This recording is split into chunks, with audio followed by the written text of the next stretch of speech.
No, I am saying there is a huge demand in the Congress that Rahul Gandhi should take charge after 2014. Right. Because I am saying when, not if. I have no doubt that the BJP will be lower on the scene after 2014 also.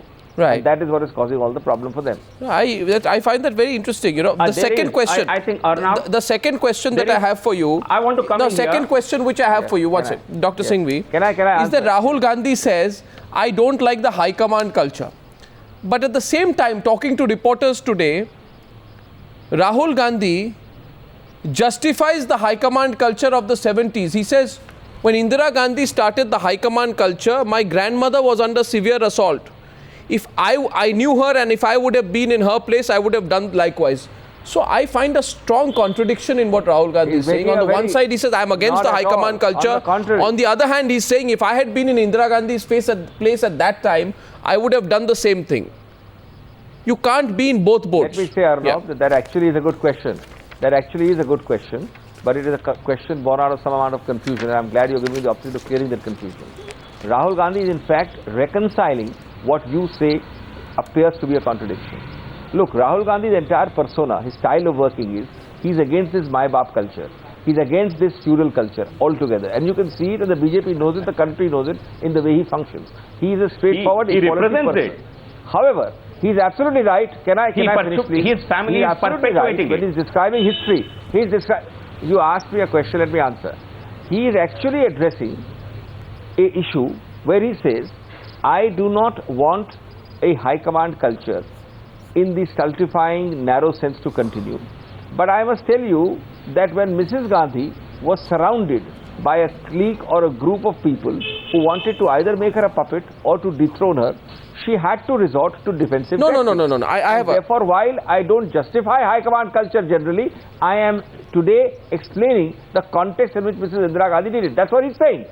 So therefore, I think it's a very acute and a very clear reconciliation, because it is a fact of life. He was describing a fact of political history. That Mrs. Gandhi was in fact in a situation where she had to but I would contest that. To protect what she thought was the ethos of the Congress.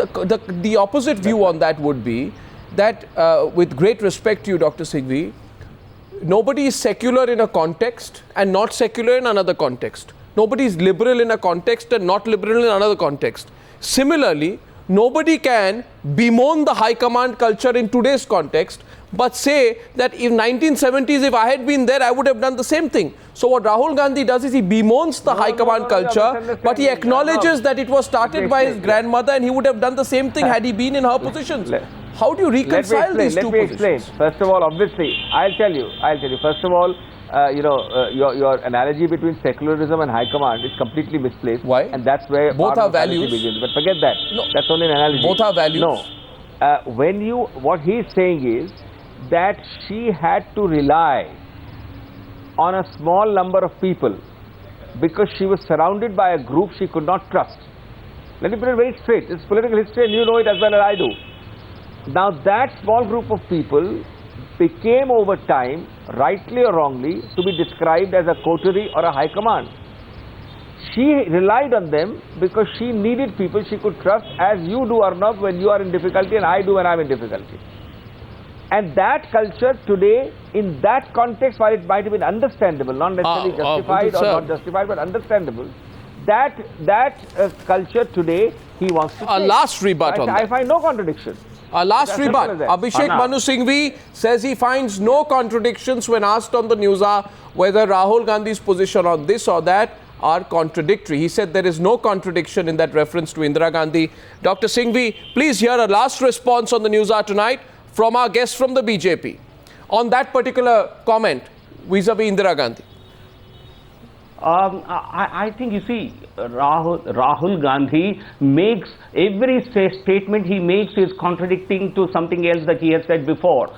I think you are trying to analyze some kind of cogency in ideas and thinking of Rahul Gandhi. I'm sorry, I think he needs to really, he doesn't have clear thinking on any issue. We have heard him on very few topics, and whatever he has spoken either has, because I can read out a few statements that he made today, and I will be certainly, I'll be educated if Dr. Singhvi can highlight any of them, what it means. I want to empower MPs, 790 MPs. I want to empower 5,000 MLAs. Yeah. And youth are prevented from getting a high position. What's wrong with that? There will be an explosion. I know most of these What's wrong with that? Absolutely have no basis, and he is not sincere in making whatever statements he makes, and he makes statements without proper thinking and with a complete political kind of thinking in it, without having any basis. The comments that he made on the terror, and the comments he made which were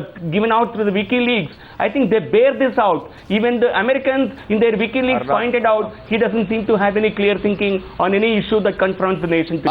Last point. On the explosion point, just taking it further, my question to Abhishek Manu Singhvi, I'm extending this by 2 minutes, is Rahul Gandhi says, Abhishek Manu Singhvi, that I want to change the picture in this regard, that is stopping youth from getting key positions, because this is necessary to avoid an explosion. And he says at one point the pressure from the youth will be such that there will be an explosion.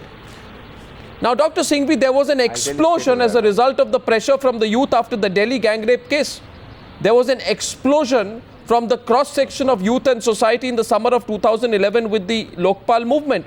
But in both cases, Rahul Gandhi's complete absence when there was an explosion was completely conspicuous. Now, 2 answers. First of all, yes, a person who speaks straight, a language of non-hypocrisy, not in double-speak, not in 2 voices, is something which the BJP cannot understand, because they can understand only the rhetorical, completely insincere and obviously political rhetoric of a person like Narendra Modi alone. That they clap on, but they don't appear straight talking. They don't appreciate straight talking people. Number 2, Rahul Gandhi is a person whose, even his worst critics concede that he is sometimes too direct, too forthright and too non-political in his comments. He calls a spade and he deals with the situation. I think everybody knows that in their hearts. And that is what you are seeing in this speech. He does not have to be standing and shedding crocodile tears or otherwise carrying placards on India Gate to show his solidarity.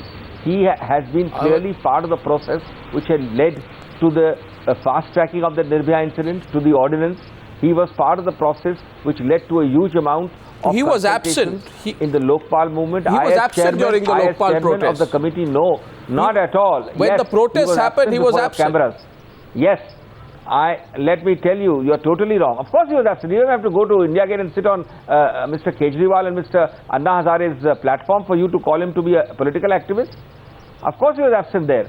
But I was the chairman of the committee. Let me tell you, there was very close interaction both at the Rajiv Gandhi Institute and elsewhere, and a lot of his inputs were directly discussed in several ways. So I think, this perception is completely wrong, and it can't be understood by people who rely on the double-speak and the hypocrisy of politics, which is exemplified by people like Narendra Modi. See his speech the other day, for which you got claps. See his speech. You call it a genuine speech, you call it a well-meaning speech, you call it a... My question is on Rahul Gandhi. Or is it nothing but my question is on Rahul Gandhi. Rhetoric. So that's the point. My question is on Rahul Gandhi. It's a difference of style. It's a difference of chal, chehra and charitra. He speaks straight. Well, Abhishek, and you know that, and a lot of other people in politics don't understand. Abhishek Singhvi, blabbering inanities. Okay, one second. Let's not get personal beyond. But the point is his complete absence during the political arena, and 2 times during the gang rape protests, and later during the Lokpal have been discussed about. They are conspicuous. You say he appeared before a select committee in Parliament. He discussed in the corridors of Parliament. I don't know if that is the only thing a practicing politician can do, but we'll leave that for another discussion. Dr. Singhvi and Mr. GVL Narasimha Rao, thank you very much.